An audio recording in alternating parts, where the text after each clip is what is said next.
কবুতর পৃথিবীর চুম্বক ক্ষেত্র এবং সূর্যের অবস্থান ব্যবহার করে বাড়ি খুঁজে পায়। মস্তিষ্কের বিশেষ কোষ তাদের দিক ঠিক করতে সাহায্য করে।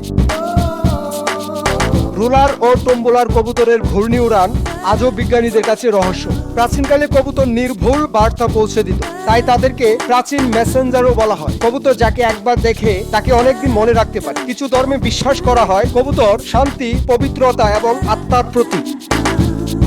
কবুতর ঘন্টায় 90 থেকে 120 কিলোমিটার বেগে উঠতে পারে, যা তাদেরকে দ্রুতগতি পাখি হিসেবে বিখ্যাত করেছে। কবুতর বিশাল দলে আকাশে উড়লে একসঙ্গে ঘুরে যায়। এর পেছনে সঠিক কারণ এখনো বিজ্ঞানীদের কাছে অজানা। কবুতরের চোখ মানুষের চেয়ে 10 গুণ বেশি কার্যকরী। তারা অনেক দূরের বস্তু সহজে দেখতে পায়। চীনে একসঙ্গে প্রায় 1 মিলিয়ন কবুতর উড়ানোর প্রদর্শনী হয়েছিল। এটি ছিল সবচেয়ে বড় দলীয় উড়ান। 2020 সালে নিউ কিম নামের একটি রেসিং কবুতর চীনের এক নিলামে 20 কোটি টাকায় বিক্রি হয়। এটি ছিল বিশ্ব রেকর্ড। চ্যানেলটি সাবস্ক্রাইব করুন।